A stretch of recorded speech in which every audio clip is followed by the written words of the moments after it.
This is the War Room Roundtable podcast, the show that takes you around the world to share interviews with some of the most successful and relevant businessmen and women on the planet. Hear their stories and get the most important business lessons they've learned on the road to success, and get exclusive advice on how to implement their successes into your life and business.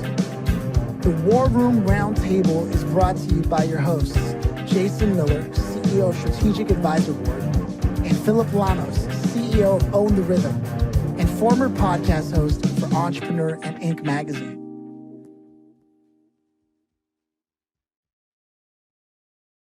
Welcome to the War Room.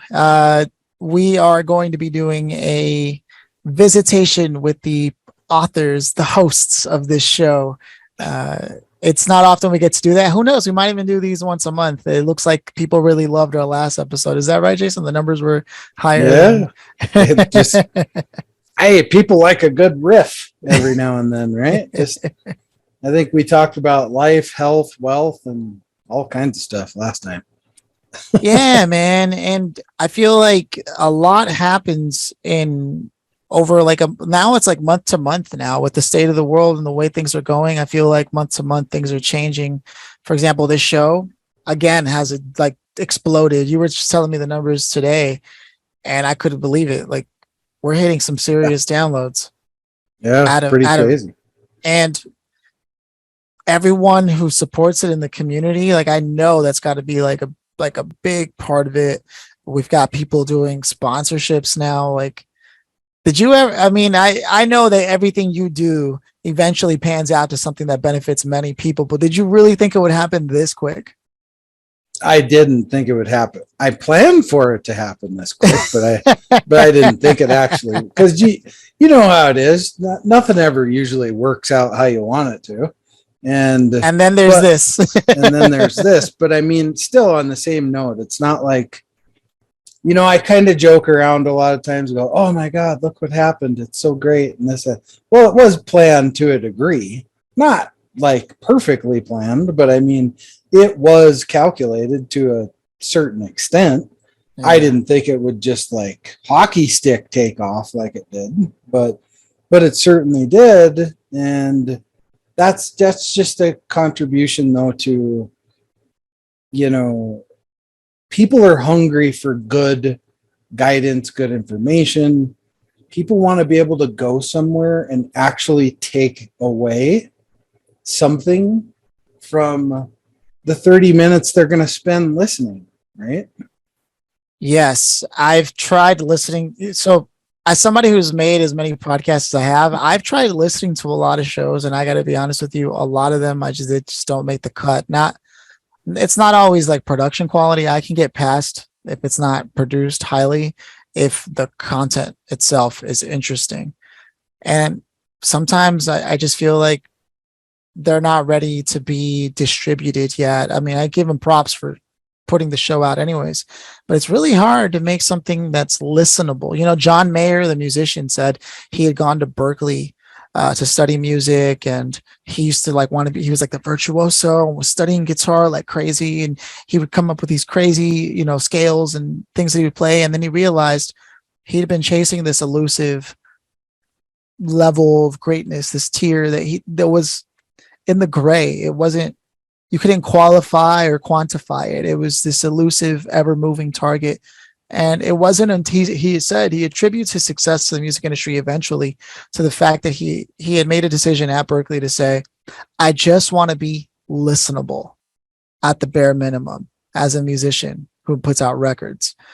And the minute that he decided to do that, his music and songwriting actually transformed. It's what's made him one of the more popular songwriters and artists of today in modern music, was because he first set the expectation that he had to be listenable before trying to achieve this unique, grandiose. And I feel like that's one thing that we try to do, at least what I feel like I see happening. Because you and I really just we really just go off each other's energy. That was about the bulk of the conversation that we had, and we've just been doing that. But I feel like you and I are both after the same thing, and correct me if I'm wrong, but it's just that, I would have loved to have heard this conversation, right? Yeah, for sure. And the other thing too is we go through life thinking kind of on the John Mayer line there, is we kind of go through life thinking that we live in this like state of bullshit, right? Because it's like we have this idea of how everything should play out and how everything just needs to be like this dress type of thing, right? Today I'm going to do this, tomorrow I'm going to do that, the next day blah blah blah blah blah, right? Well, the reality is life isn't freaking perfect. It's messy, right?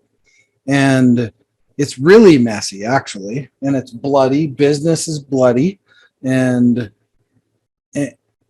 you're way better off. I'm not saying to swag it, but kinda. There's got to be a little bit of an element of swag it in there, right? If you don't know what a swag is, a scientific wild ass guess. If you didn't know, sometimes you got to have some elements of just giving it a good swag, right? And take a chance, take a risk, jump off the cliff, And the greatest minds on earth didn't play safe all the time, right? And it's about making that leap sometimes, making that big leap, or shifting your mindset to just kind of say, whatever. Let's just see what happens. I mean, this podcast is kind of that, right? I was joking around with one of the directors in SAB, and I said, "Gosh, we better be careful, or we're going to end up being a media company." And they were like, "Hey, that's not a bad idea." Well, and it's funny because Gary V, right? Yeah. Gary V said every company starts as a media company. That's not the exact quote, but something. Right, but it's true. I mean, Domino's Pizza, right? Perfect example of that.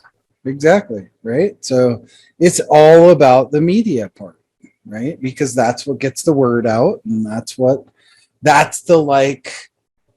voice, right? Like this podcast is very much became the voice of SAB. And, I don't even know if most people even articulate the two together most of the time, like our guests. Yeah. I don't think they really articulate it together what SAB is. They just think it's two jackasses getting on and yapping their gums for 40 minutes. And but it's funny because when you study like branding and things of that nature, one of the first things they teach you in like branding is how John Deere, the farm tractor, that machinery company actually had a magazine that was responsible for its success called The Furrow. And that magazine itself covered like a wide variety of topics around like people and their connection to the land, right? But the value prop speaks volumes. Like, okay, so they design things that help you dig into the land and tame the land into becoming, whether it's construction or farming, right? And their magazine speaks to your connection with the land, right? Right. And here we are developing a show that is supported by business owners, entrepreneurs, and our conversations are about our connection to business and success and all that. So I don't think it's an accident. I think a lot of companies try to do this. I've actually helped many organizations try to get it started, wouldn't listen to anything I said, and they went ahead and just wanted to do the bare minimum. And number one, they didn't have me as a host on top of all that, right? They literally just wanted me to add the music to the beginning and the end. That's it. And I said, that's funny because that's not the conversation we had. I thought you said you wanted to be the NPR of entrepreneurship.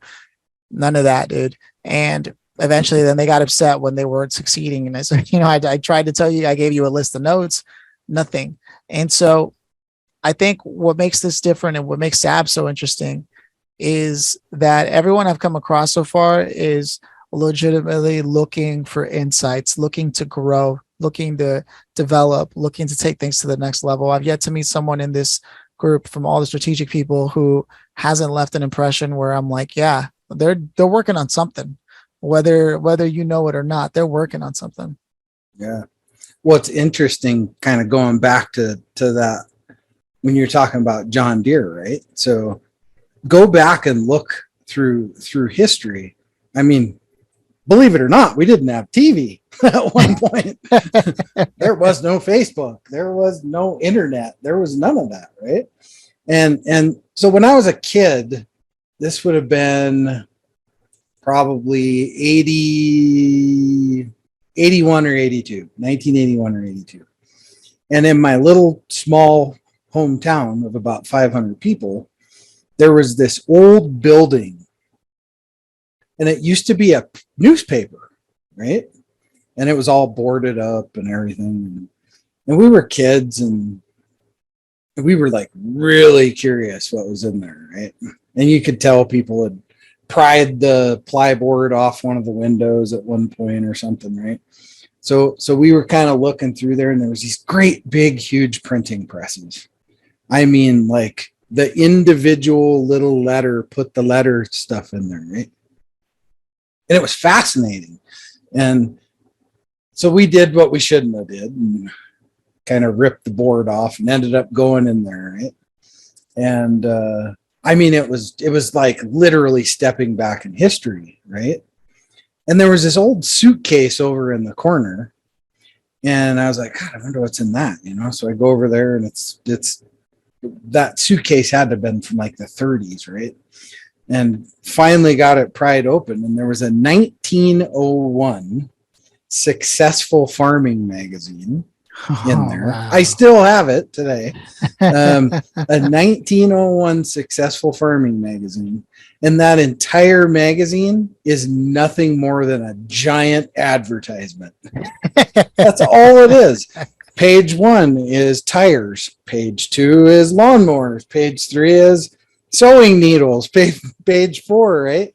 And it's all nothing but advertising. But that's what they had then, right? Was that. And it's amazing how we've how easy it is for us today as business owners to reach an audience in comparison to then, right? And, you know, we just did a huge deal with the American Club Association that just released on Forbes yesterday. And it really talks about the art of the handshake, right?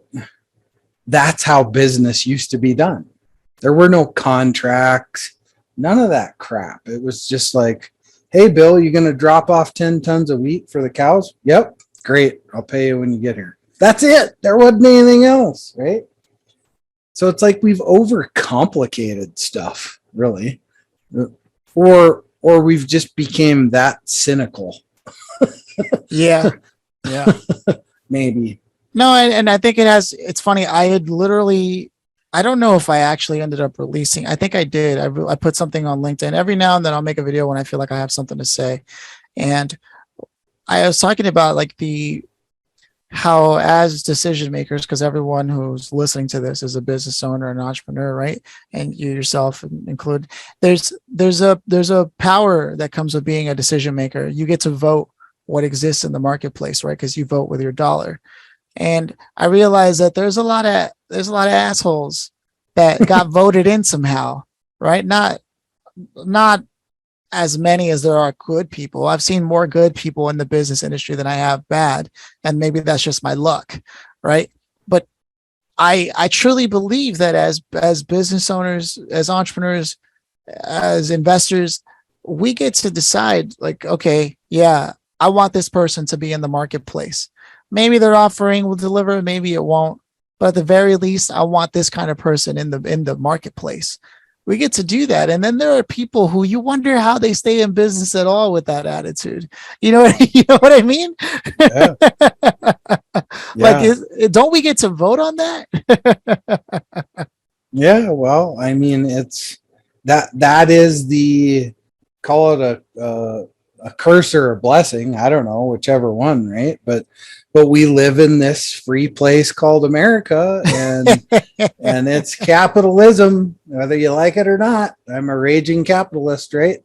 Yeah. And the thing is some of us use that for really good, but you're always going to have somebody that uses it for bad, right? There's always going to be people in the marketplace that take advantage of others. You know, that they really don't add any value to the market, even though it's perceived, it looks like it is. And really it's not. It's just the next package piece of garbage, right? And that's why I always say, all of my companies, I believe in giving value as long as it takes, right? I let people be the judge and jury, right? And the executioner too, if need be. so, Absolutely. So I was wrong, right?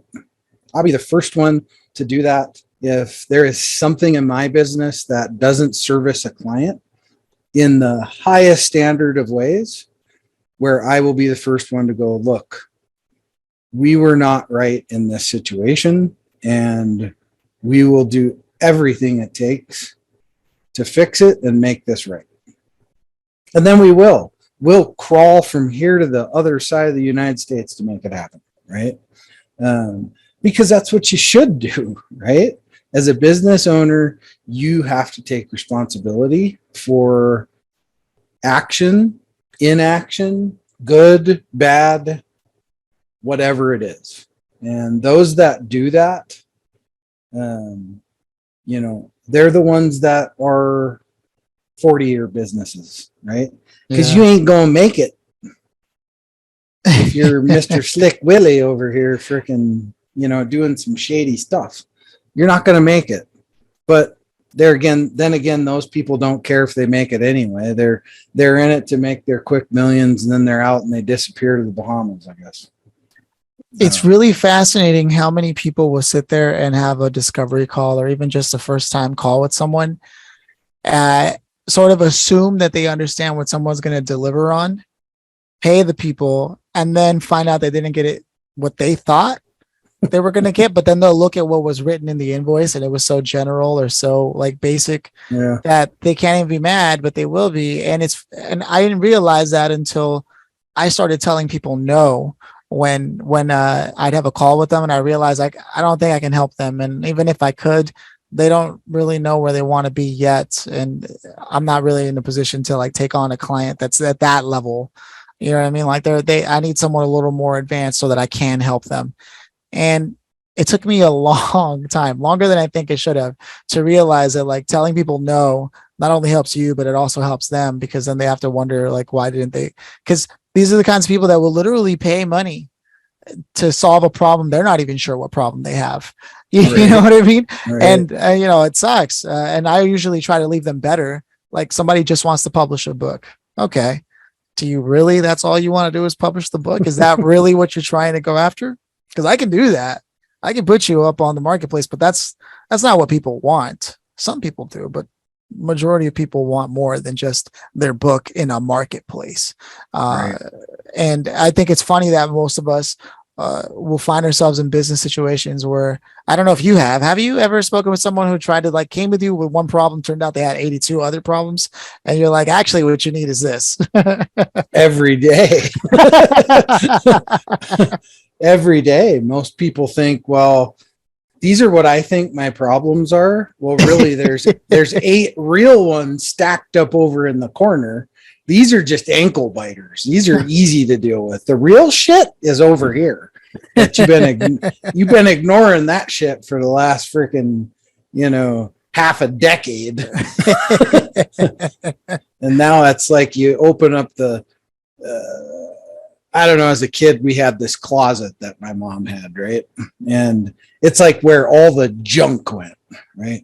And I swear, if you didn't just open the door, right?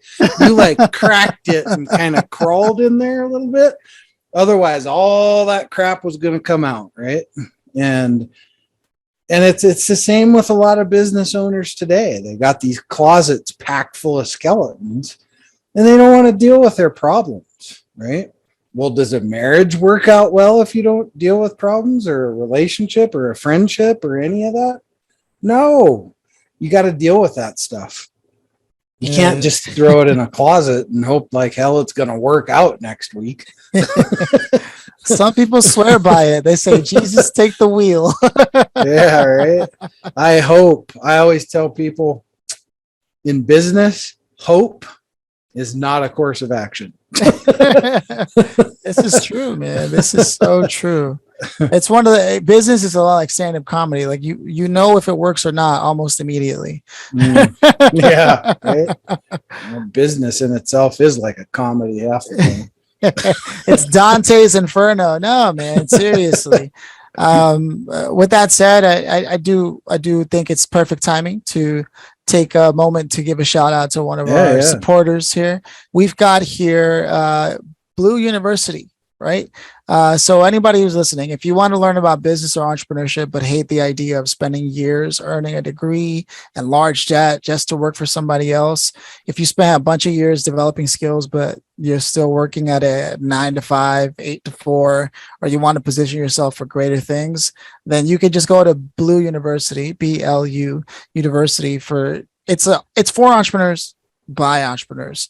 And the instructors have accomplished success in the real world and will teach you exactly what it takes to be successful in business. The university is teaming up with us, the War Room, to provide the business education you really need to achieve the goals. And you can do that by visiting Blue, that's BLU.University, Blue.University for more information and to apply. And if you get accepted, you get to take advantage of a special 20% tuition discount just for the listeners of the War Room.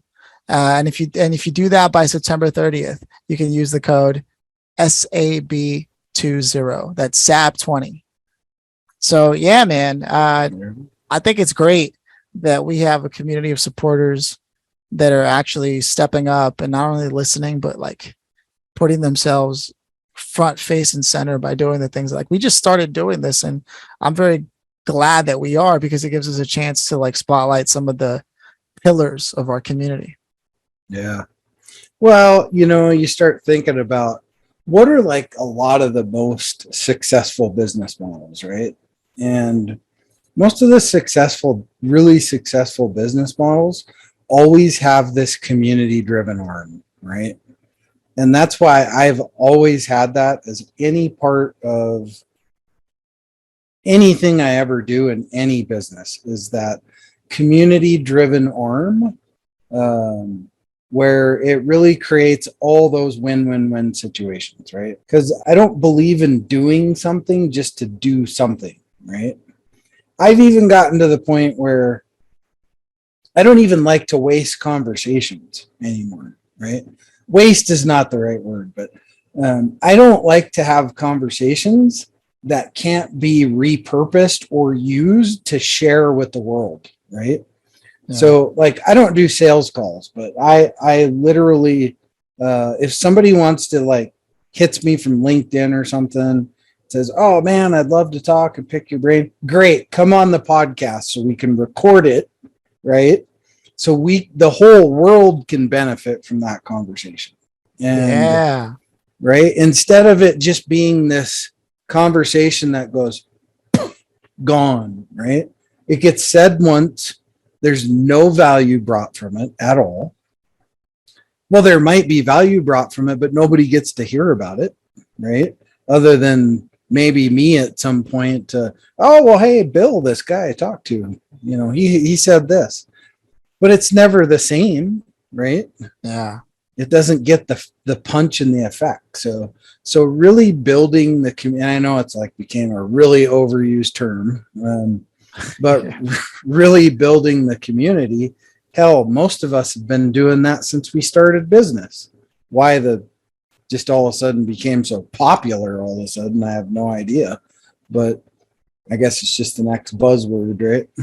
I really think that like one interesting way that someone in business could look at communities is some people, I think it's called tithing. Some people would put like $10 a month or 10% a month or something like that. Tithing.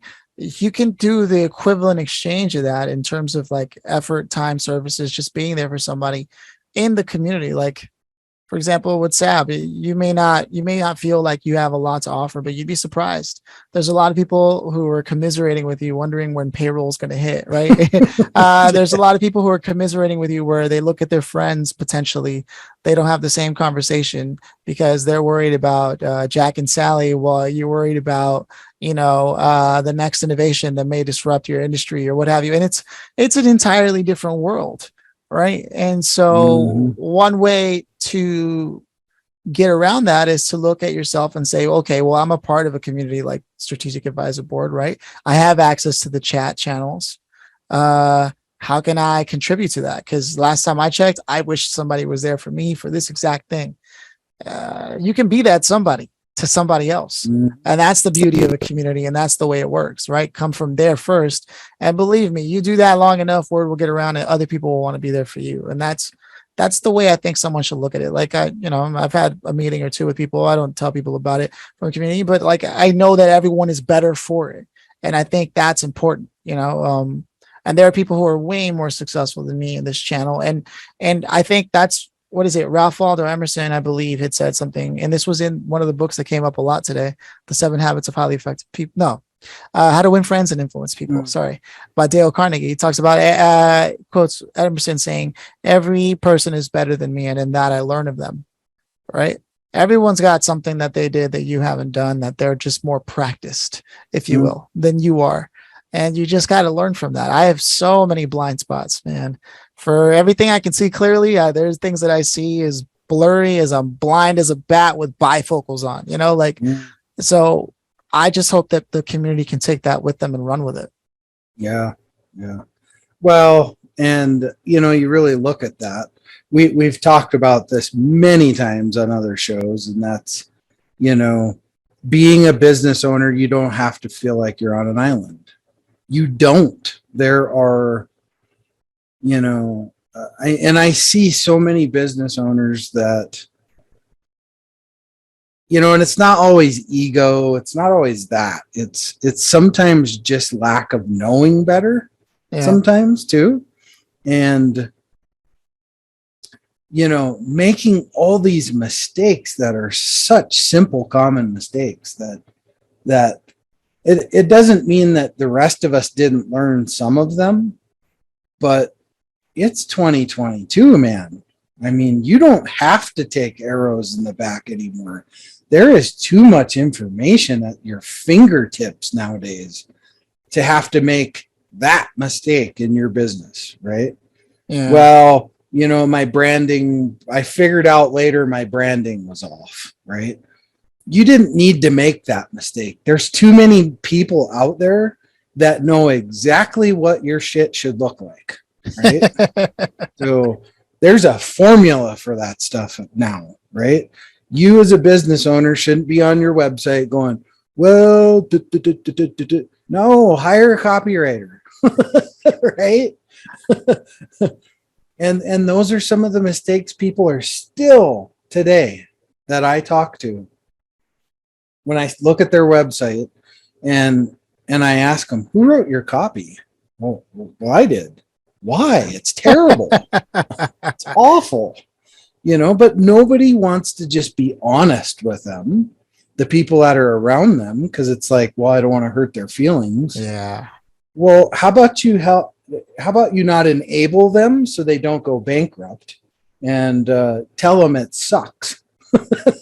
Yeah. I mean, there's definitely a difference between cost savings and opportunity cost, right? Yeah. Right. For sure. Yeah, man. No, that's a valid point, man. Yeah, so I'm pretty excited about where things are going to go moving forward. And I'm very glad that we got a chance to talk to the community again, just you and I, and check in with them. Yeah. Let's see what happens, because the last one we did was pretty spectacular in terms of listenership. I was actually surprised. But then again, it's always the ones you don't think that end up panning out to be. So what was it? I was watching a live with Gary Vee and Scooter Braun, who was like Ariana Grande, Justin Bieber, I forget more artists, but he represented them. He started off in Atlanta with Jermaine Dupri and eventually worked his way up to becoming like a really respectable. He discovered Justin Bieber basically, respectable music agent, right? And they were doing their Gary Vee podcast thing, and then at the end of it, they were taking calls, and then they were about to close out, and then Scooter goes, "My number one rule is I always take one more, whatever it's going to be. One more call, send one more email, make one more outreach, whatever it is. Always just one more than I was ready to do. Always. That's how you stretch." I was like, interesting. So they're like, let's take one more call. And sure enough, the girl that called in, they listened to her story. She was looking for an internship. And because they took that one more, that girl got the internship at VaynerMedia in the Los Angeles branch because of it. And Scooter Braun wanted to one up Gary Vee. He's like, and I will help her get a car so she could drive around LA, because you can't be in LA without a car. But like just one more, and how that happened. And so whatever we're doing, whatever we think we've set up for the day, just do one more, I think is a valuable way of looking at it. Oh yeah, for sure. It's pushing literally. Every day when you wake up, the first thing I always think of is, how can I push the envelope today? Right? What is the one thing I'm going to do that pushes the envelope just a little bit more than it was yesterday? And, you got to wake up jazzed every day. And it's not like you really do. I mean, I wake up mornings and go, good Jesus, right? I mean, that's just the reality of it, right? Right. The Hollywood thing, the Hollywood version is, I wake up every day jazzed and ready to go. And no, you don't. I know you didn't wake up at 7 this morning jazzed. No. I was like, where's the coffee? But, of course, there's those times you don't, but what matters is most of the time it is. Yeah. If it's the majority of the time, you're on the right track, at least. Yeah. For sure. Oh, man. Huge point to be made.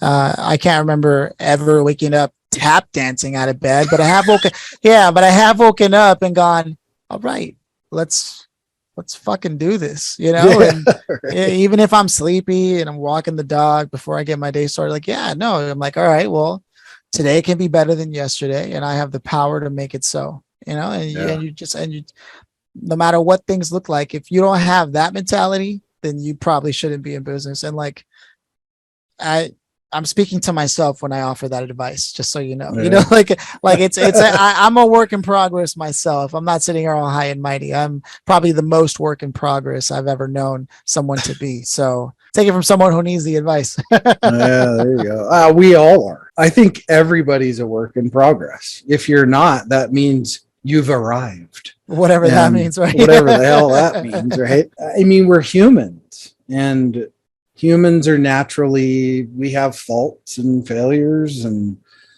it's like my son's 6 and my daughter's 3. And I know when it's a crap sandwich in the morning when I get up, because I'm usually the first one up. I'm up about 4:00 in the morning, every morning.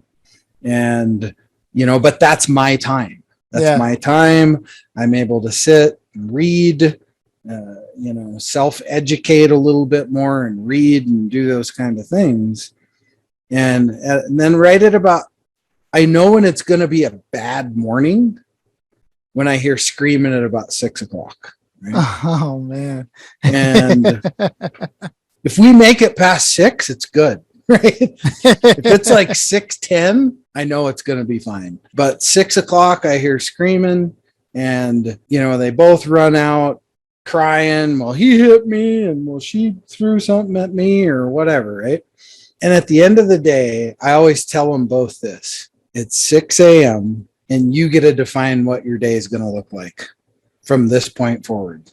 So it can just suck all day, or you guys can get over it, go your own way, and, continue your day. You control your day, what it's going to look like.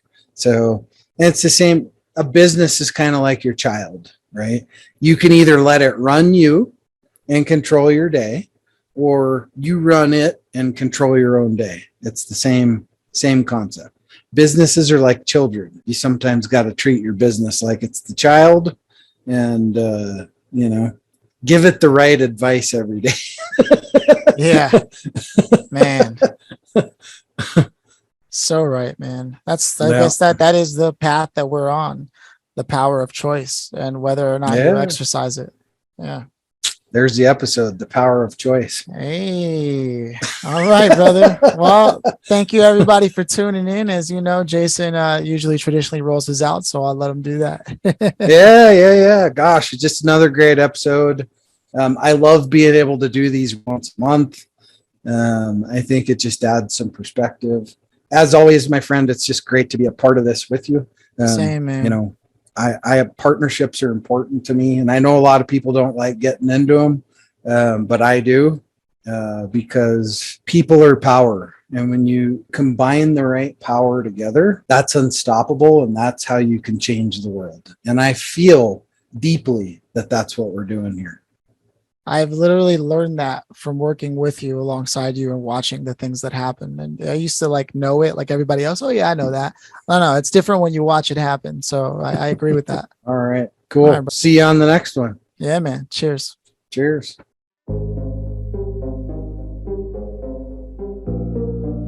Thanks for listening to the War Room Roundtable with your hosts, Jason Miller and Phillip Lanos.